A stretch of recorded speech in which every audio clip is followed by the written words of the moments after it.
여러분, 대한민국이 위기다, 이러다 곧 공멸한다, 이 말이 사실일까요? 저는 사실이고도 남음이 있다고 생각을 합니다. 그만큼 우리를 둘러싸고 있는 상황은 진짜 좋지 않습니다. 당장 말입니다. 세계 경제 성장률을 보면 그냥 눈이 휘둥그레집니다. IMF는요, 내년에 미국 경제 성장률 전망치를 1.7%로 잡았습니다. 올해 2.9%잖아요. 그런데 내년에 1.7%면 무려 말입니다. 1.2%포인트를 줄인 거예요. 이것은 어찌 보면 말입니다. 세계 경제가 굉장히 나빠질 거라고 예상을 할 수 있는 대목입니다.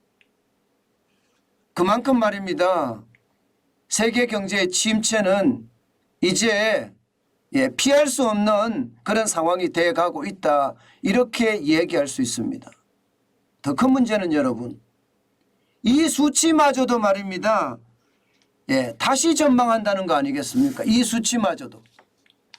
지금 보시는 것처럼 2022년 2.9% IMF는 전망했습니다. 지난 4월에 바꿨어요. 2023년에는 1.7%로 전망을 했고요. 2024년에는 0.8%로 전망을 했단 말입니다. 그야말로 급전직하죠. 그런데 이거를 또 바꾼다고 합니다. 조만간 IMF의 게오르 기에바 총재는요, 지금 경기 침체는 생각보다 깊다, 미국의 금리 인상이 경기를 굉장히 위축시키고 있다 때문에 세계 경제 성장률도 내려야 되겠고 미국 경제의 성장률도 내려야 되겠다, 이런 얘기를 한단 말입니다. 이 말은 세계 경제가 진짜 어려워진다는 겁니다. 그런데 대한민국 지금 현재는 어떠냐, 이런 얘기예요. 지금 현재. 일단 지금 현재는요, 대통령도 경제 태풍이 마당에 와 있다, 이런 표현을 썼고요. 추경호 경제부총리도 복합위기 시작됐다, 이렇게 썼습니다. 그분들이 이야기하는 것을 차치하고라도 말입니다. 지금 대한민국에는 3고 때문에 고통을 겪고 있습니다. 고환율, 고물가, 고금리 말입니다. 환율만 하더라도 여러분 고통의 와중이잖아요. 지금 1,300원이 넘어섰습니다. 달러당. 코로나19 때 환율 보다가 지금 더 높아졌어요. 이러다가 금융위기급으로 간다, 이렇게 이야기하고 있습니다. 지금 많이 올라갈 때는요 1,305까지 올라가고요, 1,310까지도 올라갔습니다. 달러당 1,350을 깰 수도 있다는 전망도 나오고요, 1,400에 근접할 거라는 전망도 나오고 있습니다. 이게 환율이 오르면 모든 게 나빠지거든요. 환율이 오른다는 것은 원화의 가치가 떨어진다는 것, 원화의 가치가 떨어진다는 것은 전 세계 경제에서 대한민국의 가치가 떨어진다고 해도 과언이 아닙니다. 게다가 원화의 가치가 떨어지면 떨어질수록 우리는 모든 것을 수입에 의존하기 때문에, 그죠? 물가가 또 폭등합니다. 물가가. 환율이 오르니까 물가도 폭등한다. 그래서 고물가라고 이야기하잖아요. 지금 물가가 장난 아니거든요. 6월에 6%까지 올랐습니다. 7월에 7%, 8월에 8%라는 이야기가 나올 정도로 소비자 물가 상승률은 전례 없이 고공행진입니다. 지금 이대로 가면 여러분, 이제 이거 물가는요 외환위기급이 됩니다. 외환위기급이. 1998년 11월에 6.8%였거든요. 1998년 2월에 9.5%였고요. 이거 안 따라가지 않으리라는 보장 없습니다. 따라갈 겁니다. 따라갈 가능성 굉장히 높아지고 있습니다. 물가가 오르면요 여러분, 서민 생활의 고통은 얼마나 커지겠습니까? 소비를 안 해요. 내가 버는 소득은 이미 정해져 있는데 물가는 계속 오른다고 생각을 해보세요. 그러면 서민의 삶의 고통은 점점 질곡의 늪에 빠질 수밖에 없습니다. 고통의 연속이 된다는 이야기죠. 이게 서민만 그렇겠습니까? 어디? 예. 중산층은 괜찮을까요? 중산층도 마찬가지입니다.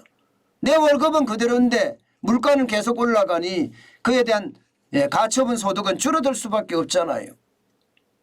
예. 이것뿐만이 아닙니다. 여기에다가 금리까지도 지금 난리예요. 지금 현재 기준금리가 1.75%입니다. 그렇게 되면 대출금리가 6% 내외예요. 6% 내외.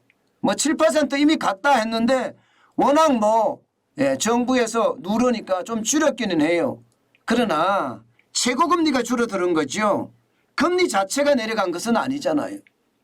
주택담보대출을 받았다든가 전세대출을 받았다든가 아니면 사업자금 대출을 받았을 때 그 금리는 장난이 아니라고 생각할 수 있는 거잖아요. 그만큼 많이 올라가고 있는 거 맞잖아요. 금리가 많이 올라가면 여러분 월급생활자도 마찬가지고요. 자영업자도 마찬가지고요. 이게 이자감리라고 하루 해가 다 저뭅니다. 그만큼 심각하다는 이야기입니다. 우리 사회에는요. 지금 삼고 현상 때문에 고통이 점점 깊어지는 것도 사실입니다. 그런데 여기에서 끝나지 않잖아요. 여기에서. 여러분도 알다시피 지금 노동계의 하투는요. 굉장히 공격적으로 일어나고 있습니다. 10월에도 총파업 투쟁을 한다고 이야기하잖아요. 그중에서 대표적인 게 현대자동차 아닙니까? 현대자동차. 현대자동차는요. 또 파업의 수순으로 지금 가고 있습니다. 아직까지 파업은 안 했지만 파업할 가능성이 굉장히 높아지고 있는 거죠. 만약에 현대자동차가 파업을 하면 우리 경제에 영향을 줄 수밖에 없습니다. 자동차라는 게 그죠? 결국 말입니다. 내가 자동차를 사기에 안 그래도 지금 많이 걸리는 것은 1년이 걸린다고 이야기하는데 이게 더 걸리면 어떻게 되겠습니까? 팔고 싶어도 말입니다. 현대자동차는 팔 수가 없을 상태가 될 수도 있습니다. 여러분도 알다시피 2016년에는요. 현대자동차가 전면 파업도 하고 부분 파업을 하면서 3조 1천억 원을 까먹었어요. 2017년에도 1조 3천 100억 원을 까먹었고요. 2018년에는요. 4천억 원을 까먹었거든요. 지금 현대자동차는 이대로 가면 파업을 하는 겁니다. 파업을 만약에 했을 때 거기에 대한 어떤 공포는 점점 커질 수밖에 없겠죠. 안 그래도 3고 때문에 리세션, 경기 침체에 대한 공포가 계속 나온다고 이야기를 하는데 현대자동차를 시작으로 해서 노동계가 총파업 투쟁을 하게 되면 투쟁인지 모르겠어요. 총파업 혼란이라고 저는 이야기하고 싶은데 총파업 혼란을 만들게 되면요. 여러분 이것은요. 결국 심각한 양상으로 발전될 겁니다. 사실 최저임금 5% 많이 올라온 거거든요. 자영업자 입장에서 지금 편의점은 못 산다고 이야기해요. 이제 편의점 할 수가 없다고 이야기할 정도예요. 그런데 노동계는 5% 작다는 거예요. 최저임금 10,000원이 무너졌다 이거예요. 그래서 총파업을 한다는데 그러니 이 상황이 어떻게 되겠습니까? 결국 말입니다. 경기는 침체되고 있는데 노동계는 파업하는 쪽으로 가고 있어요. 이게 나라고 뭐고 없는 거예요. 내 욕심이 우선이에요. 내 욕심. 내가 먼저 큰 것을 쥐면 되니까 나라가 망하든 말든 이게 신경을 쓰는지 안 쓰는지 모르겠어요. 정치라는 게 그런 거 아닌가 싶습니다. 게다가 말입니다. 여당은 또 어떻습니까? 지리멸렬이에요. 지리멸렬. 권력 투쟁을 하니라고요. 국민은 안중에도 없습니다. 어제 새벽에 여러분도 알다시피 이준석 지금 현 당대표에게 당원권 정지 6개월이 떨어졌죠. 그러니 권력은요. 국민을 위한 권력이 돼야 되는데 그들만의 권력으로 지금 바뀌고 있어요. 문재인 정부 때 권력을 나눠 먹게 하는 거하고 지금 다른 게 뭐가 있죠 도대체? 지금 우리가 집안 싸움을 하고 있어야 됩니까? 여당이 저렇게 권력 다툼하고 있어야 돼요? 지금 여당만 저런 게 아닐 겁니다. 알고 보면 말입니다. 청와대 내에도 이미 저런 권력 다툼들이 있을 거고요. 전반적으로 다 번져 있을 거라고 생각을 해요. 그러면 여러분 우리 국민은 누구를 믿고 누구를 따라갑니까 도대체? 예.